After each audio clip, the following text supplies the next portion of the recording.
I think it's pretty clear to say, and I've mentioned this in multiple other videos, that the Xbox Series X and the PlayStation 5 are very similar in what they're capable of doing and what they can accomplish in terms of like graphics, power, frame rate, all that kind of stuff. The slight advantages and things like that are pretty much come down to what was planned prior. Like in terms of the Xbox Series X, they obviously had their SKUs ready to go at 120 frames, even when the Xbox One wasn't capable of that, because that meant that you were able to simply update it and enable that into games. And like that's why the older games, there's so many of them out there that have a frame rate of 120 frames per second on the Xbox Series X and the S, because of how they did that. Sony, on the other hand, didn't have that foresight. They have to completely redo, or you have to completely redo the coding and things like that. And that's fine. Like, there's going to be different things and little advantages and things. That's why I got Mass Effect, the trilogy, on Xbox Series X, strictly for the 120 frames. Now, when it comes to other things, like 3D audio or haptic feedback and stuff like that, yeah, you might go DualSense and PS5. Again, though, when it comes down to the actual games, they're very close in resolution, very close in frame rate, especially on new games. Even on stuff like loading and stuff like that, the PS5 might have an advantage sometimes, but not always. It really kind of just depends on what's going on. So I wanted to talk a little bit about this because this came out, and I don't understand what developers are thinking right here. I honestly don't really think that's going to be one of the things that'll have to happen, but we'll see what happens. I'm interested in this because I feel like it's something that not a lot of people are going to be talking about it, but still very much worthwhile talking about for me anyway. I want to get into it. It's going to be an interesting topic and an interesting video. Hey there everyone, I'm the Crapgamer, and of course this is Crapgamer Reviews, your home for gaming news, opinions, reviews, and much more. You'll probably notice a few cool changes around here, but that shouldn't stop you from giving us a like, and possibly even consider subscribing if you haven't already done so. Thank you so much for choosing to spend some of your free time with me today. It really does mean a lot. Thank you guys for being so amazing. It really does blow my mind.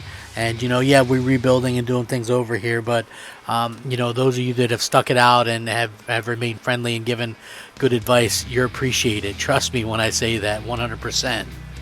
Now, this I found to be quite interesting, and I'm not sure why developers are doing it, but Phoenix Point Behemoth Edition on the PlayStation 5 outperforms the Xbox Series X version with 4K 60 frames per second.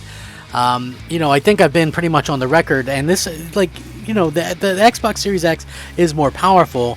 There's not much more power there, but it is still a little bit strange when developers seem to do more on the PS5. So Snapshot Games has announced that Phoenix Point Behemoth Edition is now available for PlayStation 5, Xbox Series X and S, and what's more, the version available on Sony's console outperforms the Xbox counterpart.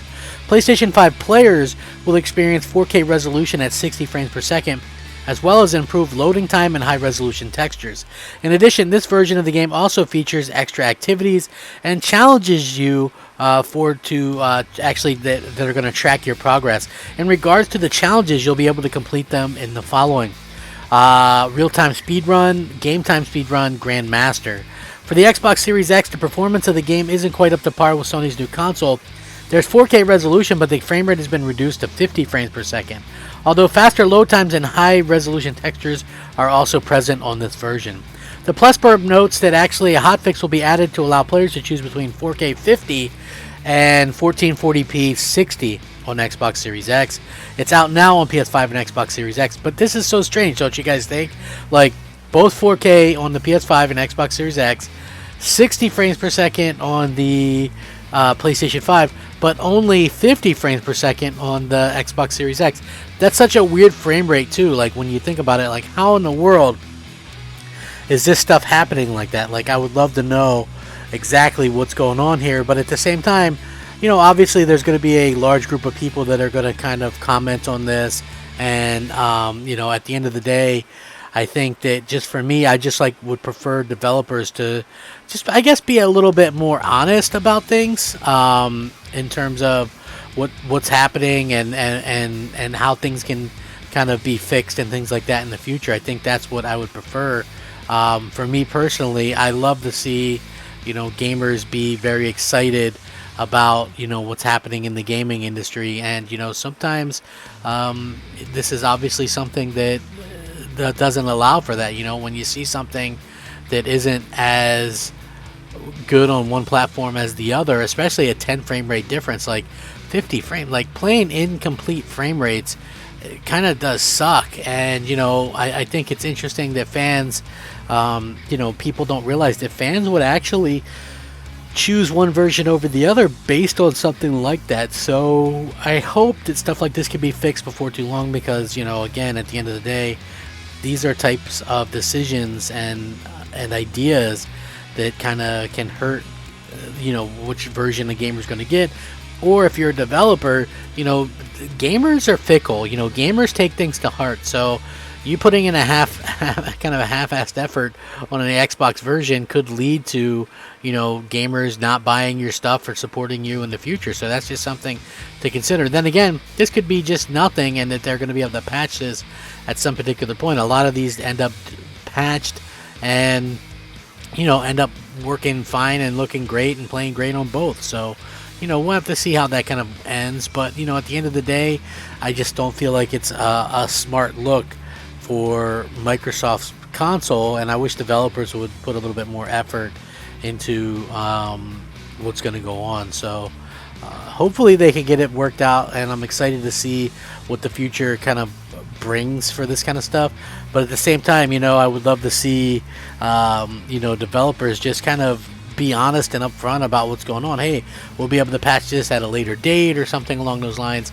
I feel like that's incredibly important, and I do hope that we see that before too long. When it comes to the game, it's not something that personally I'm interested in, but that, you know, what I eat doesn't make other people poop. So obviously, you know, gamers are going to be able to kind of do what they want and kind of play what they want, and that's the important part. That's the thing that I like to drive home. Not everything is just about me.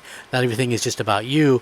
There's a whole group of gamers out there that, you know, like different things or want to do different things, or, you know, something along those lines. And so that's kind of the important part that I would talk about and say, hey, you know what? It doesn't really matter just about what I want. You know, I'm not the most important thing. I'm not the most important person. A lot of that had to do with, you know, when I came to terms and got over a lot of my anger issues when it comes to video games as well. Like, these companies aren't doing any of this stuff to me personally.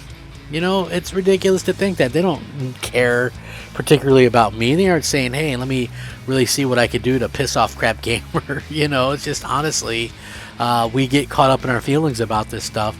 And it's really just really kind of a sad situation. So, you know, at the end of the day, it kind of is what it is. But I would love to hear your guys' thoughts and opinions on this. It always does make me feel better to know where you guys stand and how you guys think about some of these things. Is it something that you guys are worried about? Is it something that you figure will be patched, or you think something that you just don't care about because you don't care about the game? I suspect that's probably how a lot of Xbox fans feel, but let me know. Sound off, rate, comment, subscribe, rack 'em up, fact 'em up, Crap Gamer 'em up. Thanks for watching. Crap Gamer out.